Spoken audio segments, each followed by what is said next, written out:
Hey guys, MasaeAnela here, and welcome back to an episode of Starfox Adventures. In the last episode, we got our nifty little staff, hi-ya, hi-ya. And in this episode, we're going to go ahead and find our way to Mr. Warpstone, who's all the way over there. But first, before we head over there, we need to come over here. This is a bomb spore plant. Find a way to make it explode, and it will throw out bomb spores. Collect these spores as they will become very useful when you need to get through solid walls. If you guys will remember, when it panned over the wall that leads to the Warpstone, there was really no way to get in there except through a little crack in the wall. Now, if you hit this thing, nothing really happens. But if we equip the fire blaster and get a little bit away from it so we don't get hurt, boom! We get 3 bomb spores. Come on. Come on. Come on. Here we go. There we go. And I'm underwater. We got a bomb spore. It is full of explosive goodness. Explosive goodness. I like explosive goodness. Do you guys? Do you guys? Everyone loves explosive goodness. I wish I could get one more. Ah, here it is. Okay. Boom! Let's get 1 or 3 more for the road. Come on. 1, 2, 3. Yeah, those things replenish like really quickly. So we don't need to worry about that too much. So let's come over here, over to the crack in the wall. Now what we need to do, this is a bomb spore planting patch. Plant a spore here and see what happens. Let's go ahead and do so. Super fast growing, go! Yeah, I don't know what these things are on, but they grow super freaking fast. Not that I'm complaining, mind you, because we can just walk right on in without any delay. So, this here, not the gem that I'm picking up, this here is Mr. Warpstone. Let's go ahead and talk to him. Need to jump up here. Nobody ever brings me gifts anymore. So what? Because no one brings you gifts, you're not gonna help me? Seriously? Okay, I get it. So apparently we need to go ahead and bring him a gift if we want any sort of help. I don't know, he's just kind of like, oh, if you don't bring me a gift, lad, I'm not gonna help you. You're not worth the time of day. I don't know, I know I do a really craptastic Scottish accent. Anyway, all joking aside, the Warpstone has a fairly interesting history. It was originally called the Swapstone back when this game was still being developed as Dinosaur Planet. You'd actually use him to switch between the 2 main characters, one of which was Saber, who later became Fox, and Crystal, who we've already met. And that's this episode's little bit of trivia, but now we're going into the store, and meeting my favorite character in this entire game. Welcome to my store. Feel free to look at the many wonderful items within these walls. I have food, special goods, and many maps. And if you like to play games, then enter the Scarab Room. Yes. Oh, and that's the exit. Okay. Thanks. Now, if you find something that you like, then choose that item and we'll discuss a price. Is that clear? Well... Good. Now, hurry and choose something. Or get out. I love this guy. This guy is awesome. Just his voice. Feel free to look around, yes. Feel free to look around. I don't know why. I just love this guy. And I love how he can actually speak English when everyone else and their mother speaks this. So anyway, this is the special area. We have a bunch of stuff here. But what we're really interested in right now is this rock candy. You pay this much. Okay, so this is the way buying stuff goes. You can actually offer him a price if you don't want to pay full price. Sometimes he'll go for it, sometimes he won't. I don't know what exactly dictates it. But if we just offer him a little bit less, then more often than not, he'll actually give it to you. So here we go. We got rock candy. candy! It is a very tasty, sweet rock that would make a great gift. Oh gee, I wonder who we have to give that to. Anyway, before we head out, I want to go ahead and point something out real quick. This is the map room. This is where you get all of your maps. Now, I can't afford a map right now, but I want to go ahead and point this out. Come down here. Now, first map on the right, Thorntail Hollow map. Like I said, I can't really afford it right now. Put that down. And he gets pissed off if you actually try to buy it. Yes, I got told off. But anyway, I'm gonna go ahead and buy all of these maps because honestly, they come in super, super handy. And I don't want to accidentally scroll over one of the names and spoil something. So I'm gonna just go ahead and take some time to collect as many scarabs as I can. That did not have scarabs in it, but I needed help anyway. So thank you, Mr. Wicker Barrel thing. But anyway, like I said, I'm gonna just grind up some scarabs from the rocks outside and come back in here to get more maps. So I will see you guys back here in a minute. Something I forgot to mention while I was buying stuff a few minutes ago.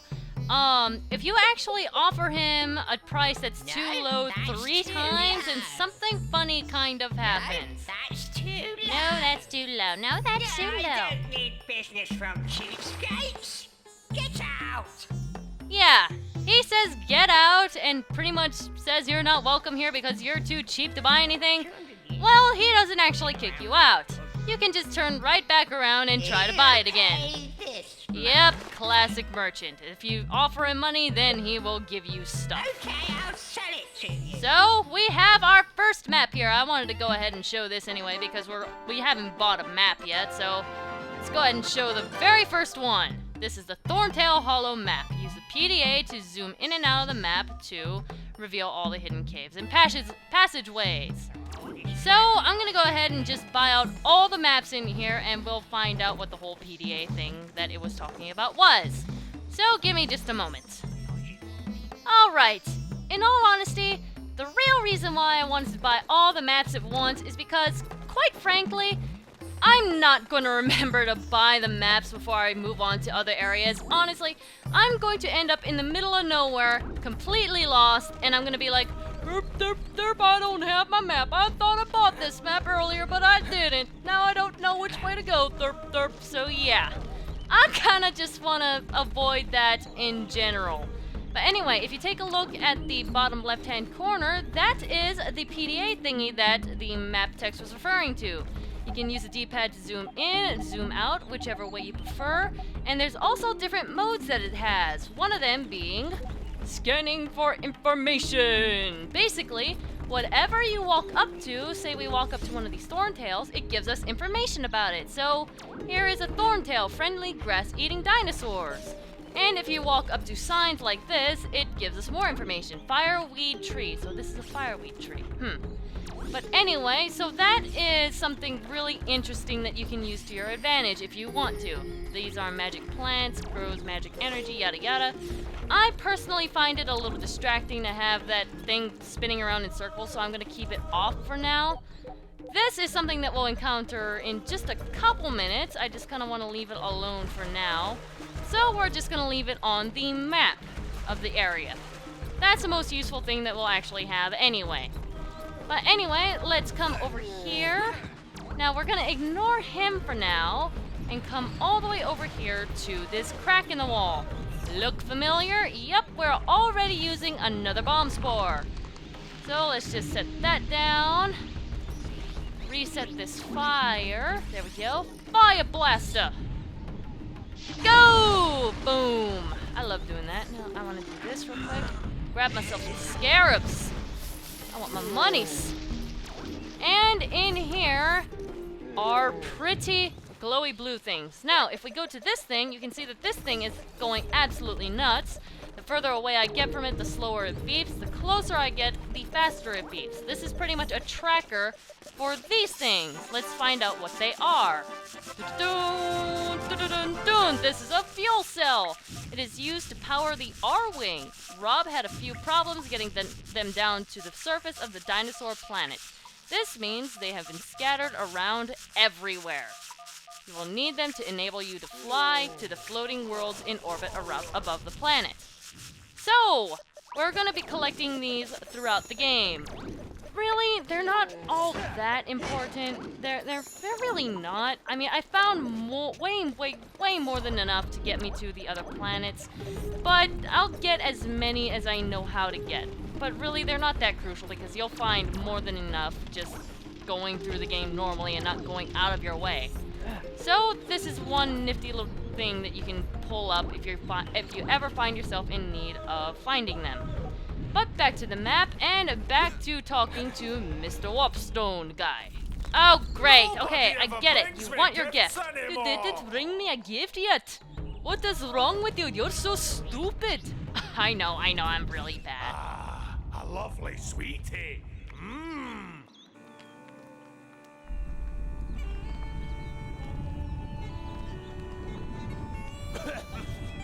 Who dares bother the mighty Warpstone? 1,000 years I've been left alone to rest. What do you want? Well, can you help us? Help you? No. But you're a Warpstone. You're supposed to help. Right. Let's see if I can remember what I'm supposed to do. Okay. Now, if you push left on the control stick, then I'll send you to one of those warpstone thingies. We'll get back to that in a minute. And if you push forward on the control stick, then you can enter the maze. Now this one's a bit special. When you have collected a Krazoa spirit, then push right on the control stick. And I'll send you to Krazoa Palace. Now, you know what I do, so hurry up and make a choice. If not, then press B so I can get back to sleep. So, that is the basic functionality of Mr. Warpstone. Pretty nifty, huh? But with all of that done, I kind of want to keep these episodes between 10 and 15 minutes long. So let's go ahead and start warping, and next time, we'll be heading off to Ice Mountain to rescue Prince Tricky and ending Fox's warp-induced acid trip. MasaeAnela out.